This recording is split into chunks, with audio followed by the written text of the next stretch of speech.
जय हिंद साथियों, कैसे हैं आप सभी लोग। आशा करती हूँ अच्छे होंगे। मिशन वर्दी चैनल में आप सभी लोगों का हार्दिक स्वागत है। सो साथियों, आज होली है। हैप्पी होली आप सभी लोगों को। एंड 50 के फैमिली मेरी कंप्लीट हो गई है, उसके लिए बहुत बहुत धन्यवाद। ऐसे ही अपना सपोर्ट बनाए रखें। तो आज की क्लास आपकी उत्तर प्रदेश सामान्य ज्ञान की क्लास 34 होने वाली है, जिसमें आज की क्लास में हम लोग पढ़ने वाले हैं उत्तर प्रदेश की प्रमुख जनजातियों के बारे में। ठीक है, जनजाति के बारे में पता होना चाहिए। एक क्वेश्चन आपको इसमें से देखने को मिलेगा। ठीक है, अगर जनजाति से क्वेश्चन पूछा जाएगा तो आप ये क्वेश्चन कर पाएंगे। तो हम क्लास को स्टार्ट करते हैं।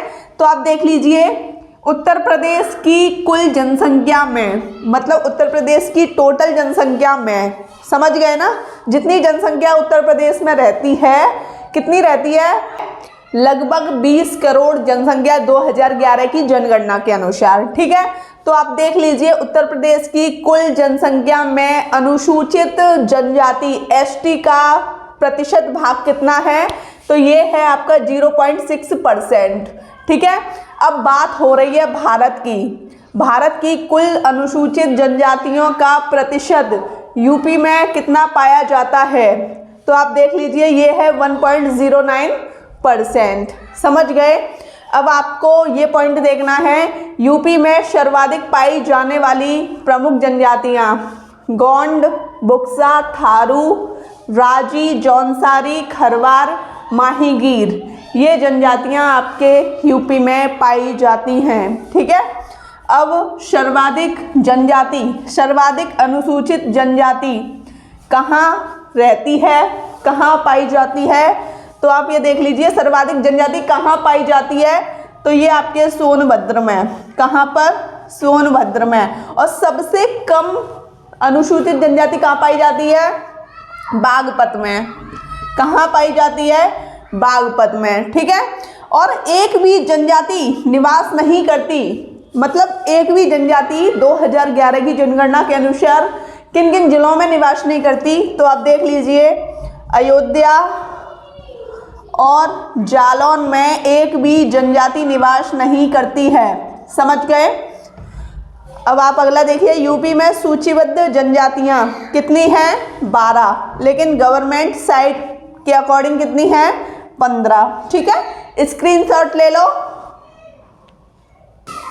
साथियों। अब हम पढ़ेंगे यूपी की सबसे बड़ी जनजातियों के बारे में। यूपी की जो सबसे बड़ी जनजाति है वो कौन सी है, तो वो है आपकी गोंड। ठीक है, दूसरे नंबर पर पूछी जाए खरवार, और तीसरे नंबर पर थारू। ठीक है, अब हम पढ़ते हैं थारू जनजाति के बारे में।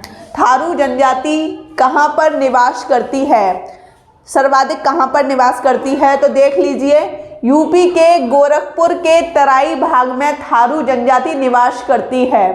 ठीक है, और थारू जनजाति के जो लोग हैं किस वंश से संबंध रखते हैं, तो ये है आपका किरात वंश से संबंध रखते हैं। ठीक है, थारू जनजाति के लोगों की जो शारीरिक संरचना होती है, शारीरिक संरचना होती है वो कैसी होती है, ये कद में छोटे होते हैं। ठीक है, और चौड़ी मुखाकृति होती है, इनका जो मुख होता है वो चौड़ा होता है। ठीक है, समझ गए। चमड़ी का जो रंग होता है वो पीला होता है। ठीक है, मुख्य भोजन इनका होता है चावल, और पुरुष चोटी बनाकर रहते हैं। ठीक है, और स्त्रियां गुदना बोले तो टैटू कड़वा के रहती हैं। ठीक है, परिवार कैसा है? मात्र सत्तात्मक।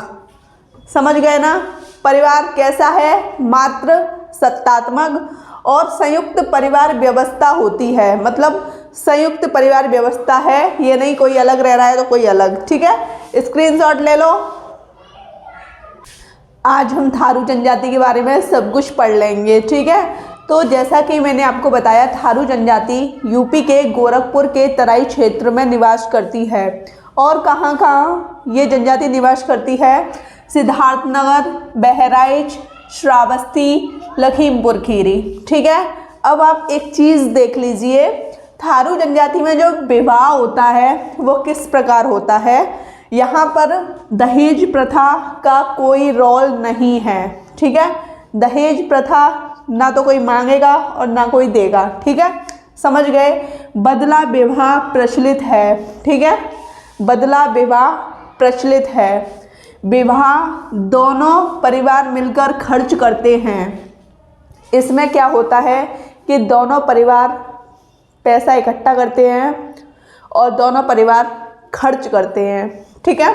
थारू जनजाति के लोग दीपावली को शोक पर्व के रूप में मनाते हैं। बहुत इम्पोर्टेंट है, थारू जनजाति के लोग किस पर्व को शोक के रूप में मनाते हैं, तो वो है आपका दीपावली। अब थारू जनजाति का जो धर्म है वो क्या है, हिंदू धर्म है। ये पूजा किसकी करते हैं, काली देवी की पूजा करते हैं। ये कौन सा त्यौहार मनाते हैं, बजहर इनका एक त्यौहार होता है, उसे मनाते हैं, ठीक। थारू विकास परियोजना का जो प्रारंभ किया गया वो 2 अक्टूबर 1980 को किया गया था। 2 अक्टूबर 1980 से ही थारू दिवस मनाया जाने लगा। अब आपसे पूछा जाए थारू दिवस कब मनाते हैं तो आप बताओगे 2 अक्टूबर को, समझ गए। अगला पॉइंट देखो, थारू जनजाति के लोगों को शिक्षा प्रदान करने हेतु यूपी सरकार द्वारा लखीमपुर खीरी में एक विश्वविद्यालय की स्थापना की गई, ठीक है, समझ गए। स्क्रीनशॉट ले लीजिए। अब आपको देखनी है थारू जनजाति की अर्थव्यवस्था कैसी है, ठीक है, किस पर ये निर्भर है, कैसा इनका व्यवसाय है, ये सब कुछ आपको देखना है, ठीक है। थारू जनजाति की जो अर्थव्यवस्था है ये कृषि और व्यवसाय दोनों पर निर्भर रहते हैं, ठीक है। व्यवसाय में किन किन चीज़ों पर देख लीजिए, वनों से लकड़ी लाकर बेचते हैं, पशुपालन करते हैं और अपनी जड़ी बूटी बनाकर बेचते हैं, ठीक है। अब आपको पढ़नी है जौनसारी जनजाति। तो ये उत्सव कौन कौन से मनाते हैं, बिक्सू, पौंचाई, दियाई, ठीक है। अब आपको पढ़नी है माहीगीर जनजाति के बारे में। ये निवास करती है यूपी के बिजनौर जिले में और ये किस धर्म को मानती है, इस्लाम धर्म को मानती है। इसकी अर्थव्यवस्था का मुख्य कारण है मछली पकड़ना, ठीक। साथियों अब आपको पढ़ना है बुक्सा या भौक्सा जनजाति के बारे में, ठीक है। तो आप देख लीजिए ये जनजाति कहाँ पर मुख्यतः निवास करती है, बिजनौर जिले में मुख्यतः निवास करती है, ठीक है। इसका संबंध किस घराने से है, इसका संबंध है पटवार राजपूत घराने से। बुक्सा जनजाति सामान्यतः कौन सी भाषा बोलती है, तो ये हिंदी भाषा का यूज करती है, समझ गए। पॉइंट ये इंपॉर्टेंट है, बुक्सा जनजाति की पंचायत का जो सर्वोच्च व्यक्ति होता है उसे हम क्या कहते हैं, तखत, ठीक है। इसका जो मुख्य भोजन है वो है मछली प्लस चावल। पेय पदार्थ पुरुषों द्वारा शराब पी जाती है। परिवार संयुक्त रहता है, लेकिन यहाँ पर जो सत्ता है वो पितृ सत्तात्मक है। जैसा कि हमने देखा था थारू जनजाति में, वहाँ भी संयुक्त परिवार व्यवस्था थी और वहाँ जो सत्ता थी वो मात्र सत्तात्मक थी, ठीक है। विवाह की जो प्रक्रिया प्रचलित है वो है अनुलोम विलोम या प्रतिलोम विलोम, ठीक है। स्क्रीनशॉट ले लो।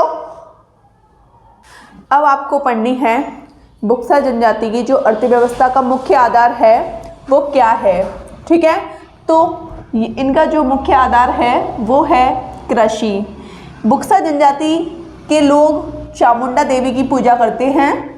यूपी में बुक्सा जनजाति विकास परियोजना की शुरुआत कब से की गई, 1983 से 1984 में की गई, ठीक है। अब हमको पढ़नी है खरवार जनजाति, ठीक, खरवार जनजाति जो यूपी की दूसरी सबसे बड़ी जनजाति है, खरवार जनजाति। ये मुख्यतः कहाँ पर निवास करती है, यूपी के सोनभद्र जिले में निवास करती है और इसका जो धर्म है वो है हिंदू धर्म। त्यौहार हिंदुओं जैसे त्यौहार ये मनाते हैं, ठीक है, जैसे हम लोग त्यौहार मनाते हैं ना।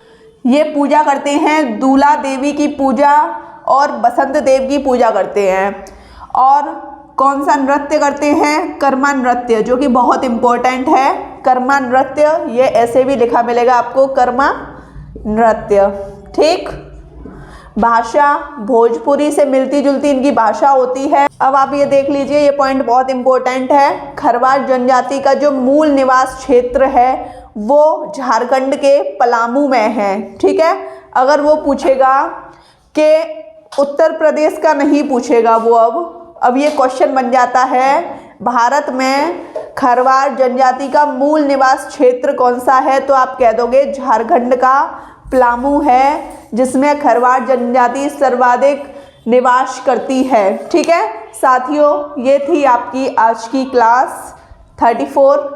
वीडियो कैसी लगी कमेंट सेक्शन में बताइएगा। वीडियो अच्छी लगी हो तो चैनल को सब्सक्राइब कीजिए, लाइक कीजिए, शेयर कीजिए। जय हिंद।